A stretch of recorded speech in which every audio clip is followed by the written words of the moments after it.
코로나19 감염증 확산 사태가 사그라들지 않으면서 국회도 관련법 처리에 속도를 내고 있습니다.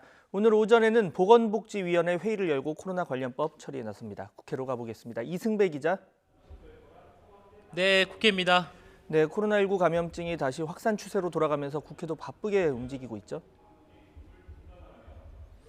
네, 그렇습니다. 오늘 국회에서는 코로나19와 관련해서 두 개 상임위에서 전체 회의를 열고 대책을 논의를 합니다. 오전에 보건복지위원회 전체 회의가 시작이 됐는데요. 이 자리에서는 코로나19 관련 법안 처리를 위한 논의가 진행 중입니다. 통합당 신상진 의원은 법안 처리에 앞서 대구에서 이미 지역 내 감염이 확인된 이상 역학조사로 접촉자를 관리하는 단계를 넘어섰다고 본다면서 서둘러 범부처 대응에 나서야 한다고 촉구했습니다. 오늘 처리할 법안은 여야 의원들이 발의한 법안 13개, 이른바 코로나 3법입니다. 크게 보면 감염병의 예방 및 관리에 관한 법률과 검역법 그리고 의료법 개정안 이렇게 세 가지 분류로 구분이 되고 있습니다. 미래통합당 등 보수 정당은 감염병 발생 국가 입국을 제한하는 내용의 검역법 개정안을 발의를 했고요. 여당인 더불어민주당에서는 역학조사관 등 검역 인력을 확대하고 접촉자와 의심자 등에 대해 실효성 있는 조치를 할 수 있게 법적 기준을 마련하는 의료법 개정안과 감염 예방법 개정안을 냈습니다. 산업통상자원 중소벤처기업위원회 역시 산업통상자원부 성윤모 장관과 중소벤처기업부 박영선 장관이 참석을 해서 코로나19 관련 대책을 보고합니다. 코로나 사태로 기업과 자영업자 등이 피해를 보고 있는 만큼 보완책이 마련될 것으로 보입니다. 코로나19 감염증이 갑자기 확산세로 돌아서면서 국회가 대책 마련을 서두르는 모양새지만 실상을 따져보면 부실 대응, 늑장 대응이란 비판이 나옵니다. 여야는 코로나 사태에 초당적으로 대응하자면서 지난 5일 코로나 대책 특위를 꾸리겠다고 큰 소리를 쳤지만 보름이 되도록 특위는 출범도 못했습니다. 특위 이름에 지역명인 우한이 들어가야 한다 같은 본질이 아닌 사안 등을 놓고 내탓 공방만 하다가 시간만 허투루 보낸 건데요. 여야는 이제라도 속도를 내서 코로나 3법을 오는 27일 본회의에서 법안을 처리할 생각인데 만약에 통과가 된다고 해도 소극적 대응이라는 비판은 피하기 어려워 보입니다. 네, 국회가 대책 마련을 위해서 좀 더 바쁘게 움직여야 할 것 같은데 지금 여당 어떤 입장입니까? 네, 여당인 더불어민주당은 코로나19 감염증 확진자가 급격히 늘고 있는 것은 지역사회 감염이 현실화한 것으로 보고 있습니다. 이인영 원내대표는 오전 정책조정회의에서 지금은 엄중한 시기라면서 앞으로 일주일 동안 어떻게 대응하느냐에 따라 코로나 사태의 향방이 결정될 거라고 경고했습니다.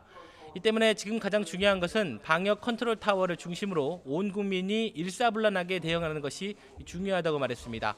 그러면서 중앙부처와 지방자치단체 모두 동원 가능한 모든 방역 자원을 총동원해야 한다면서 민주당도 방역 당국이 통제력을 발휘하도록 모든 수단을 발휘하겠다고 덧붙였습니다. 민주당은 이와 함께 코로나19 사태가 경제에 미치는 영향을 최소화하기 위해 한시적으로 개별 소비세를 인하하는 등 지원 대책을 수립하겠다는 계획을 밝혔습니다. 조정식 정책위 의장은 당정은 투자와 수출, 내수, 일자리 등 경제 전반의 활력을 회복하기 위해 이달 중에 종합적인 지원책을 마련하겠다고 말을 했습니다. 또 코로나19 감염증 극복을 위해 써달라며 희망브리지 전국재해구호협회에 성금 3천만 원도 전달했습니다. 민주당 중앙당과 시도당은 앞서 지난 2주간 모금 활동을 벌여 모두 1억 300여만 원을 모았고 희망브리지와 대한적십자사 사회복지 공동모금회 충북 진천군과 음성군에 전달했습니다. 민주당 관계자는 이번 성금이 코로나19 감염증을 반드시 이겨낼 수 있다는 희망의 메시지를 전하는 계기가 되기를 바란다고 말했습니다.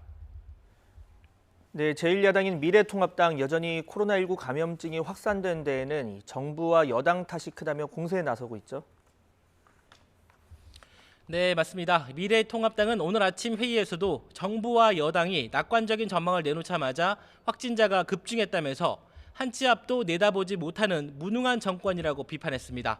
황교안 대표는 문 대통령과 정세균 국무총리, 더불어민주당이 일제히 코로나19 사태가 머지않아 종식될 거라면서 허황된 낙관론을 퍼뜨려 국민을 속였다고 지적을 했습니다. 심재철 원내대표도 정부가 아직도 입국 제한 조치의 범위를 중국 전역으로 확대하지 않고 있다며 대통령이 추진하지 않으면 직접 법을 개정하겠다고 엄포를 놨습니다. 코로나19 감염증 확진자 급증에 통합당은 당장의 공천 면접 일정에 차질이 생겼습니다.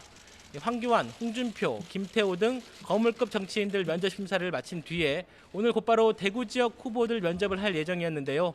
어제에 이어서 오늘도 또 하루가 미뤄졌습니다. 통합당은 출입기자들에게 공지를 띄우고 코로나19 확산 때문에 대구 면접 일정이 연기됐다고 밝혔습니다. 이 상황이 이렇자 대구 경북 지역 의원들도 오늘 오후에 국회의원회관에서 예정에 없던 긴급 대책회의 일정을 잡고 대책 마련에 나서기로 했습니다. 지금까지 국회에서 YTN 이승배입니다.